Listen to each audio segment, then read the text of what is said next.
ลาวเฮาจะเปลี่ยนแปลงหน้าประวัติศาสตร์ในค่ำคืนนี้ได้หรือบ่โดยการเอาชนะทีมชาติประเทศเวียดนามที่มาแข่งขันกันอยู่สนามกีฬาหลัก16ปีเข้าชม50,000กีบจะมีคนเข้าชมหลายปานใดเฮามาวิเคราะห์นำกันทักทายสวัสดี FC แฟนคอบานทั้งสองฝั่งของกันแล้วกันบ่ว่าจะเป็นแฟนบานลาวไทยรวมไปถึงพี่น้องชาวเวียดนามในค่ำคืนนี้พวกเขามีการนัดหมายกันระหว่างทีมชาติลาวและทีมชาติเวียดนามหลายทีมก็ร่วมอยู่ในการแข่งขันและทีมชาติลาวของพวกเขาก็เป็นหนึ่งในทีมดังกล่าวนั้น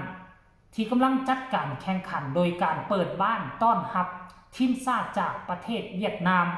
ทีมทัพดาวทองเบอร์หนึ่งของอาเซียนแต่การพบกันครั้งนี้คือการแข่งขันฟุตบอลซิงแซมซีทานผู้ชมเนาะถ้าผู้ใดชนะและผ่านเข้าไป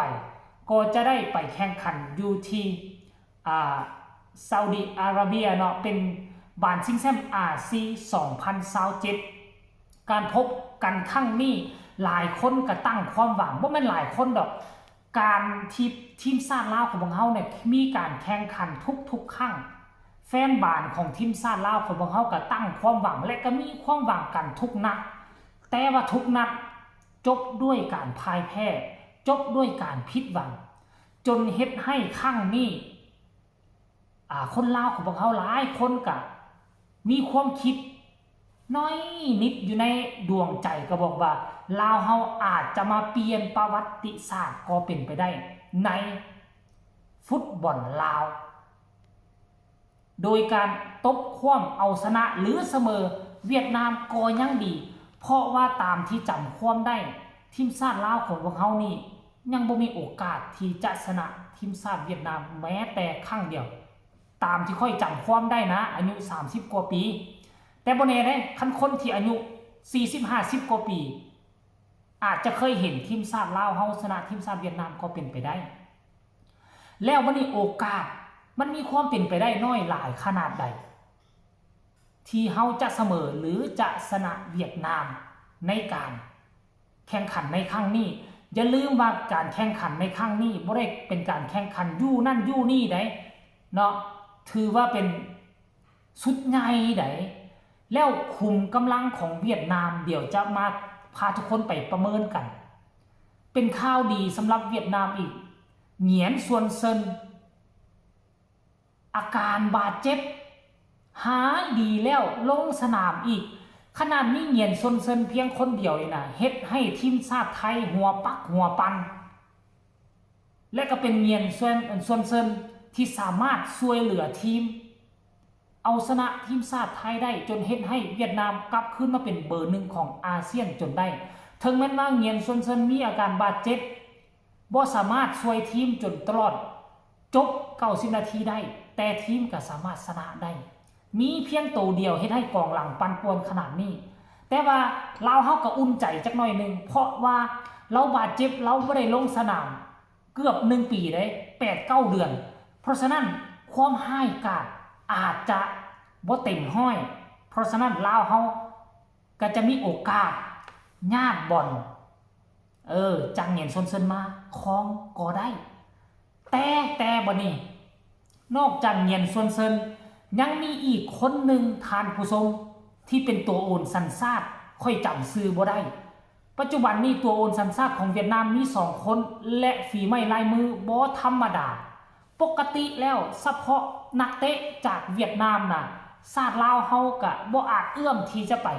ยืนเทียบเคียงได้เท่าที่จำความได้ลาวเฮาน่ะเตะกับเวียดนามแข่งขันกับเวียดนามทุกครั้งเสียน้อยสุดคือ 3-0 และหลายสุดถ้าจำบ่ผิดคือ 6-0 บ่ 6-0 แล้วมันลุ้นเบิ่งว่าค่ำคืนนี้เฮาสามารถจะเสมอหรือชนะเวียดนามได้หรือบ่จะพลิกประวัติศาสตร์วงการบานเตะของอาเซียนได้หรือบ่โดยลาวเฮาอันดับที่180กว่าเวียดนาม114นี่บ่ ทานผู้ชม14หรือ15นี่แหละห่างกันก็โอ้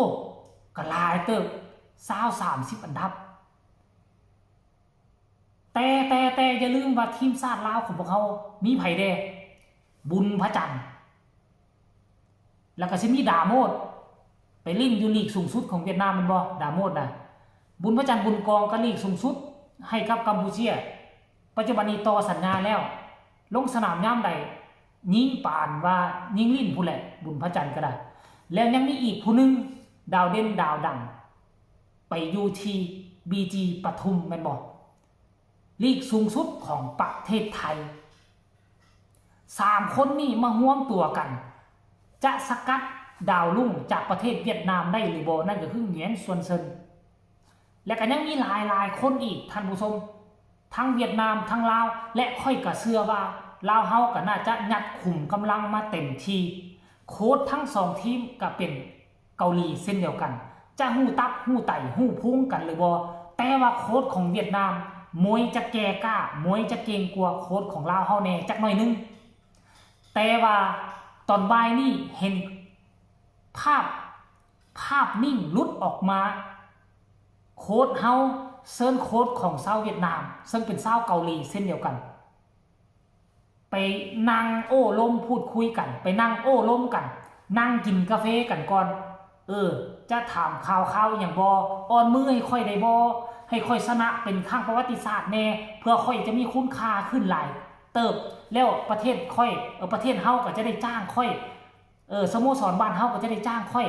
พอสิมีช่องทางหาเงินหาคำอาจจะล้มกันแล้วนี่บหรือว่า